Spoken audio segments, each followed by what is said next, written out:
Sirs, magandang hapon po. Magandang hapon po, Attorney. Sino po ang inyong employer? Binonan Transport Cooperative po. Regular member driver po ng cooperative. Okay. Kayo po ay dating may kasunduan na 840. Tama po ang sweldo nyo araw-araw? May kontrata po. At doon po sa kontrata ninyo, nakasaad po doon na kayo ay bibigyan nito araw-araw kahit regardless kung ano ang numero ng sakay, Opo. ano ang rota ninyo. Opo, kasi naka-fixed rate po kami. Gaano po katagal na implement to, sir? 2021 po, nag-start po kami, 700 pesos lang. 700. Okay. Pero yun po, dahil po pandemic nun, hindi wala pang ganong pasahero, tapos most of the time nasa terminal lang kami kasi wala nga pong pasahero sa daan. Kaya pumayag po kami dun sa 700, 12 hours yung duty namin. Okay. After po ng 12 hours, tsaka lang kami magkaka-overtime. Okay.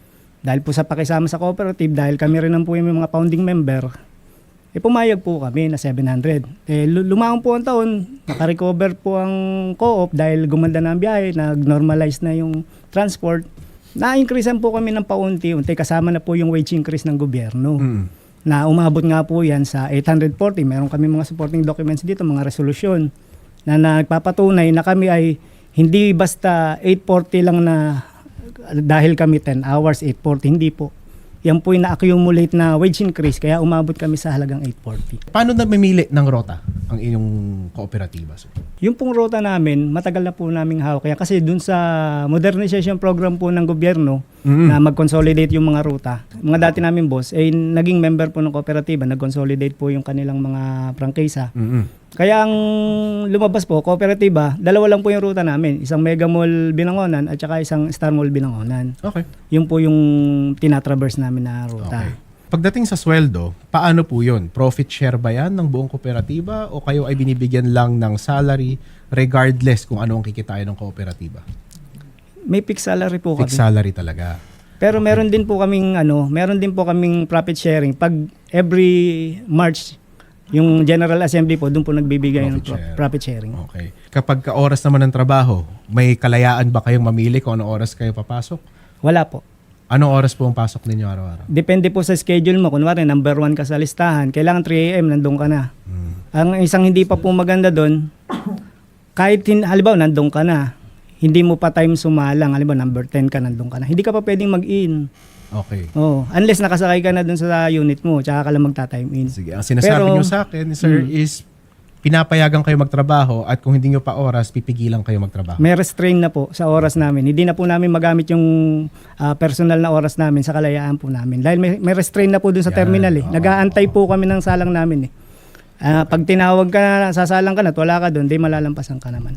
May share ba po kayo bukod doon sa yearly, doon sa kinikita nyo sa sumasakay ng inyong mga bus? Wala po.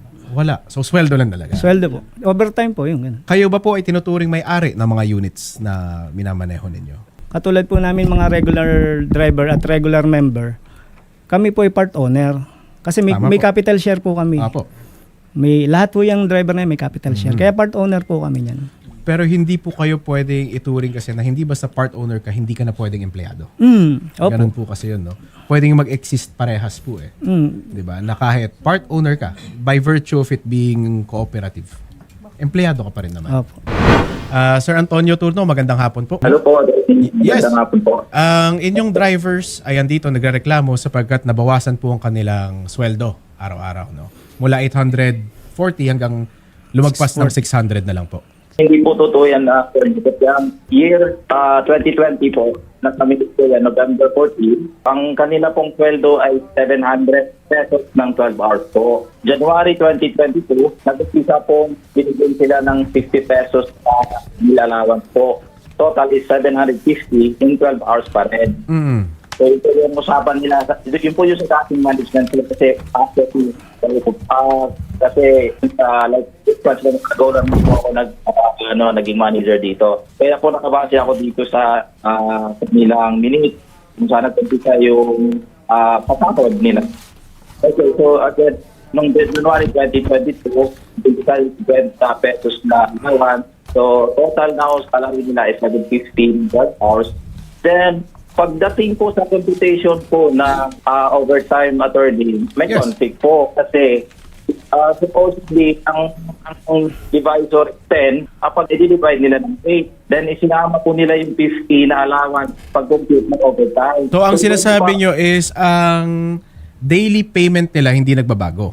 Hindi po. Kaso, yun pong sa computation lang po ng overtime, may conflict kasi compute doon sa divided by 8. Instead na divided by 10. 12 hours duty po nila yung sa 50. Sir, hindi ba dahil sa labor code, anything beyond 8 hours is overtime?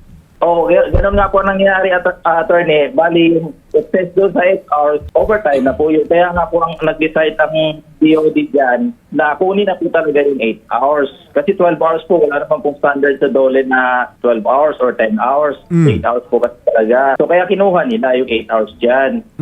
Kung ako ay driver na nagtrabaho lang ng 8 hours, magkano ang matatanggap kong sweldo? 840 again. 750 sila ng 12 hours. Then, year 2023 po, meron po increase ang government. Dalawang beses po yun. Una ay 50. Then, no month of September, nagdagdag ng 40. So, that is total of 90. So, 750 plus 90 kaya nag-arrive dyan sa 840 po. So, that 840 is still 12 hours. Then, that time, nung kami na pumasok na BOD, nakiusap po sila, yung mga driver na baka pwedeng bawasan yung 12 hours na gawing 10 hours. Maintindihan naman namin, nakasama kami. Ayun, ginawa na po namin 10 hours. Yung 840 nila. So ang sinasabi nyo ngayon, 840 pa rin ang kanilang regular. Tama? Yes po. Nagtrabaho ako ng 8 oras. Magkano ang sweldo ko sa isang araw? 672 po yung binabayad na pwede. 672. Kulang na. So Yes, kung po. 672, so divided by 8, so 84 po no per hour sila. So lalabas tayo 873 kung every 10-hour workday po. Tama po, 'di ba? Ganun po lalabas kaya medyo conflict. Oh, 'di ba? Ganun talaga lalabas kaya conflict. Sir, yun nga eh. So we have a conflict, we agree no. One, we agree sila ay empleyado. Second, we agree na underpaid po kayo no for the past 5 years. 5 years. Depende na lang po kung ano ang base wage nila during those years, di ba? Depende na lang po yun. So, sir, baka maaari ma-endorso namin kayo, DOLE, sa inyong region, para po mag-compute tayo ng tamang payment. Sige po, okay po yun, attorney. Engineer Gacosta, magandang hapon po. Si Attorney Tungol. Yes, po ng attorney. Market sa Good Radyo. afternoon. Meron po kasi tayo dito ang grupo ng employee members ng isang cooperative, ang BITCO, na nakakaranas po ng underpayment ng kanilang wages. Yes. Willing naman daw po mag-settle ang BITCO, sir. Engineer. Ang gusto lang po namin, engineer, is sana dumaan tayo sa proper channels, which is ang inyong opisina po, no? Tama po, attorney. Tama. Idadaan po namin sila sa SENA with your assistance at Yes, sir. Yes. bilang kayo po ay ang mga eksperto natin sa labor, kayo po ang mamamagitan para mag-compute ng dapat nilang matanggap, sir. Sir, as early as next week po, we will be going with them. Papunta po sa inyong opisina. Sige po, Kasama sir. Sige po. Invite po natin ang BITCO. Ito, sir. Pakiusap ko lang sana, sir. Yes, sir. Yung sa mga complainants, dapat mayroon na silang estimated na kanilang mga computation. Yes, sir. Yes, sir. Oo. Tutulungan kasi po alam mo namin na sila. ang ruling sa SENA kasi it is an amicable settlement. Yes, sir. So it will Oo. depend on the demand of the parties, Yes, sir. oo. Dapat mayroon na silang computations na estimate Yes, sir. kung anong kailangan nila para ding ibangga natin doon sa kanilang employer. Yes, sir. Oo, yes. Oo.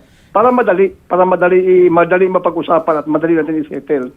Yes, engineer, we will comply po, no? Kami po ay magdadala Yes, ng aming computation. Ito po ay panigurado po akong bibigyan ng cross or ng counter offer ng kabilang grupo. Kayo naman po bilang DOLE ang taga-confirm kung sino ba ang may tamang computation, no? Pinakamalapit doon na sa aming opisina sa Cainta Rizal. Yes, sir. Sige po, maaari. Kung malapit po sa kanila, Oo, doon po oo. tayo. Okay, sir. Ang aming gagawin is aming i-refer po sila para mag-undergo ng isang SENA proceedings. Sila ay mag-settle kasama ang BITCO para po matanggap nila ang mga binabawas sa kanila, no? Pati para mapaliwanagan po si BITCO kung ano bang ibig sabihin ng non-diminution of benefits under our labor code. Thank you so much, Engineer Joseph Gacosta. Saludo po Yes, kami sir. sa'yo. Yes, sir. Samahan po namin kayo next week para makuha na po yung hinihingi niyo. Maraming salamat po. Okay.